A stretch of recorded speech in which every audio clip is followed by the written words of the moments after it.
Hi, Mystery Recapped here. Today, I'm going to explain a South Korean fantasy comedy film called The Dude in Me. Spoilers ahead, watch out, and take care.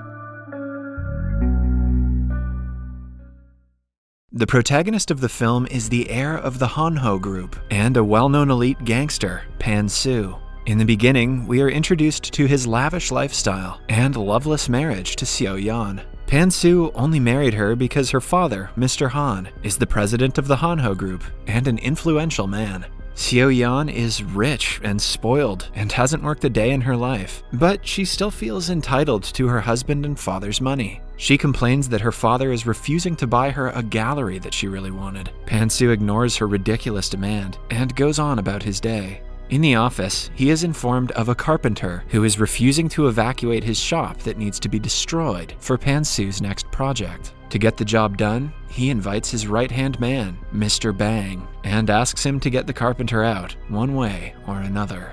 Meanwhile, the carpenter, Jong-ki, is nervous, knowing that the thugs will use force to make him evacuate. His fears become reality when Mr. Bang comes to his shop and threatens to cut his arm off if he doesn't sign the papers. With no way out, the poor man gives up his shop. The next day, Pan-soo decides to go to an old ramen shop that used to be his favorite restaurant back in the day. Alongside him, a high school student, Dong-hyun, is also enjoying the noodles. Dong-hyun tries to pay, but finds out that he forgot his wallet. When he apologizes to the restaurant's owner, she forgives him and claims that Pan-soo will pay for him out of generosity. The gangster is outraged by the bold lady, but doesn't mind paying for the kid, even though he ate 4 bowls of ramen.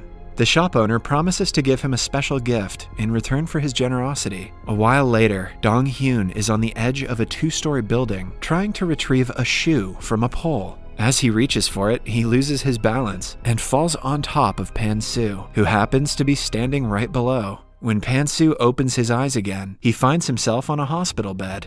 A young nurse calls him a student and talks to him informally. Confused, he walks outside and is horrified to see his body lying down on another hospital bed. Before he can react, the carpenter Jong-ki launches at him, calling him his son.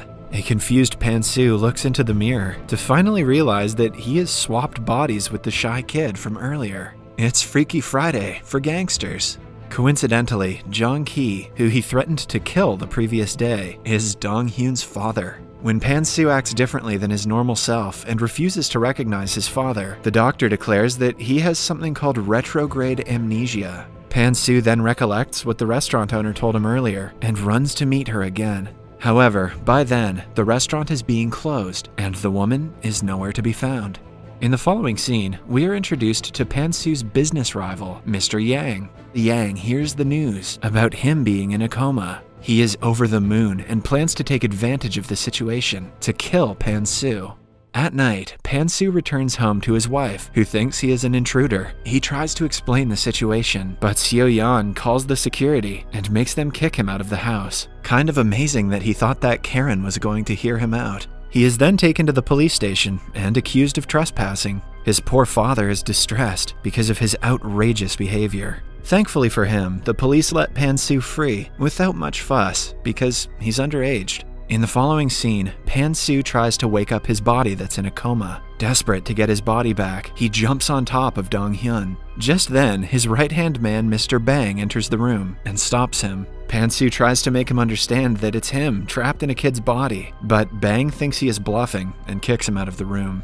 After being disrespected by his own employees, Pan-soo returns to Dong-hyun's home with his father. The place is too small for his liking, but he has 100 more problems to tend to. Jong-ki cooks him a plethora of dishes to accelerate his recovery. Initially, Pan-soo says that he doesn't eat like a glutton, but a while later, the plates are all empty. He realizes that even though his mind is different, he is still in Dong-hyun's body, which affects his appetite. Jong-ki believes that Dong-hyun was bullied into walking on the edge of the building, which resulted in the accident. The next day, he goes to meet his school principal. When asked about the bullying, the principal claims that nothing of such sort happens in their school. Pan-soo sees through his lies and is determined to find out what exactly caused the accident. As soon as he enters the classroom, a group of boys make fun of him and flip him off. Pan-soo instantly registers that Dong-hyun was an introvert who is made fun of all the time. He should get Mr. Bang to cut those dicks' arms off. During the lunch break, a girl named Hyun-jung is also being bullied by popular kids. They mix her food with a cold drink and make her eat it. Eventually, they dump the entire plate of food on her. Pan-soo calls them out for it, angering the leader of the bullies, Tae-wook. Before Pan-soo can showcase his fighting skills, the teachers arrive and Tae-wook has to retreat. After school, the bullies stop Pan-soo again and try to intimidate him. In turn, he slaps them all with zero effort and simply walks away. Later that day, the bullies trouble another guy in the washroom. Just then, Pan-soo comes out from a stall and helps the poor guy. He also takes Tae-wook's phone away, promising to return it the next day. The bullies are so scared that they let him do whatever he wants. While going through the phone, Pan-soo sees a video of the day the accident took place. It is revealed that Tae-wook and his group had bullied Dong-hyun into getting on the edge. They are the reason he fell off the building, and their bodies exchanged. The next day, Tae-wook's leader is beating him up for giving Pan-soo his phone that has the video on it. Pan-soo arrives and kindly asks the leader to never trouble anyone again, blackmailing him with the video. The bully has no choice but to agree. Somewhere else, Pan-soo's wife, Seo-yeon, takes advantage of her husband's comatose state and starts dating younger men. Pan-soo's rival, Mr. Yang, gets a hint of this and blackmails her into joining hands with him. The two together plan Pan-soo's downfall. That night, Pan-soo goes to the hospital and meets Mr. Bang. He tells Bang everything about his past and proves his identity. The following day, Hyun-jung bumps into him and drops her stuffed toy. He follows her to return it and happens to meet her mother, Mi-sun. To Pan-soo's utter shock, Mi-sun is his first love, who he left to marry his current wife. He calls her by her first name, which surprises Mi-sun. After Pan-soo runs away, he remembers how he and Mi-sun used to spend their days together when they were young. When he meets Hyun-jung the next time, he takes some of her hair to use for a parental DNA test. The results come out, and Pan-soo finds out that Hyun-jung is actually his daughter. Following that, he goes to meet Mi-sun and subtly asks her about her life. She tells him that she raised Hyun-jung all on her own because her father was not a good person. Pan-soo feels awful that the people he loves had to go through so much because of his absence. Somewhere else, his current wife, Seo-yeon, goes to her father with fake reports of Pan-soo misusing the company's money. In reality, she was told to do so by Pan-soo's rival, Mr. Yang. Her father believes her and starts to consider removing Pan-soo from the company once he gets out of the coma. Somewhere else, Pan-soo goes to a gym to lose weight and to get closer to his daughter, who is learning self-defense in the same institution. I don't like the way this is going. Initially, she is skeptical and is about to leave, but Mr. Bang pretends to be the instructor and convinces her to stay. Starting that day, the father and daughter train together and begin getting along well. Eventually, Pan-soo loses weight and gets fit. The girls in the school, including the bullies, are surprised by his new persona. During the lunch break, Hyun-jung's bullies stop her again, but this time she teaches them a lesson and defends herself efficiently. The other students are stunned to witness her newfound confidence. That evening, Pan-soo goes to Mi-sun's restaurant again. While talking, she mentions her former lover, who she wishes she could have killed. Pan-soo realizes she is talking about him and chokes on his water. Mi-sun is helping a perverted customer when he touches her inappropriately. An enraged Pan-soo asks her to go inside and fights the perverts. Mi-sun suddenly stops him, inquiring why he's acting out of character. Pan-soo sits her down and finally tells her everything about switching bodies with Dong-hyun. Initially, she doesn't believe him, but Pan-soo challenges her to ask him anything that he would know. When he answers all the questions correctly, Mi-sun is in shock. Still, she asks him to go away from their lives, as he did all those years ago. A flashback shows us young Mi-sun and Pan-soo meeting for the first time. He rudely informed her that he was getting married to his boss's daughter and asked Mi-sun to forget him.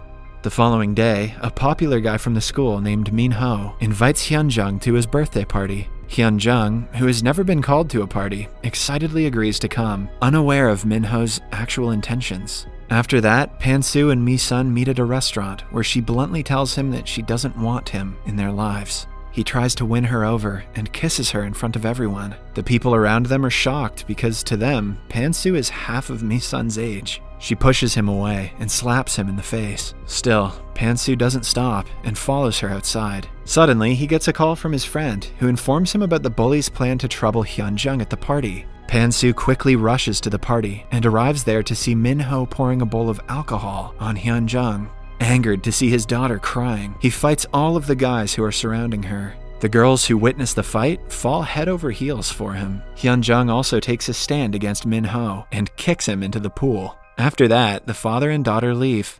The following day, Mr. Bang informs Pan-soo that his wife is conspiring to remove him from Han-ho's list of potential heirs. Pan-soo writes a letter to his father-in-law, Mr. Han, and asks Mr. Bang to deliver it to him. Later that day, Pan-soo is walking down the street when one of the girls from his class asks him out. He claims that he doesn't date schoolgirls. Right after, Hyun-jung arrives and asks him the same question. Horrified, Pan-soo tells her that he can never date her and walks away. Thank God. At home, Mi-sun also finds out that her daughter wants to date her father. She orders Hyun-jung to stay away from him. At night, Pan-soo's rival Yang breaks into the hospital to kill Dong-hyun. Just as he is about to do so, Dong-hyun wakes up out of the blue. Startled, Yang runs away. After waking from the coma, Dong-hyun finds himself in a strange body and runs to his father. Jong-ki thinks he is an intruder and is about to call the police when Pan-soo returns home. He explains everything to Jong-ki, who is still skeptical but agrees to believe them because he's a fan of Lindsay Lohan. Following that, Pan-soo asks for Dong-hyun's help to solve things with Mi-sun. The two go to her restaurant and pretend to have returned to their own bodies. As Dong-hyun apologizes to her as Pan-soo, Yang and his men come to the restaurant. He had followed Dong-hyun from the hospital and is here to kill him once and for all. Dong-hyun cries, begging them for his life, surprising Yang and his group. Pan-soo sends Mi-sun and Dong-hyun to another room and himself fights the thugs. But this time, they have come prepared for his attacks. Suddenly, Mi-sun comes out and opens a gas cylinder, threatening to blow up the entire place. Yang and his men have no choice but to run away. Due to the chaos, Mi-sun finds out that the guys were lying earlier. Still, she talks to Dong-hyun as Pan-soo and tells him about the hardships she faced because of his absence. The two hug in the end.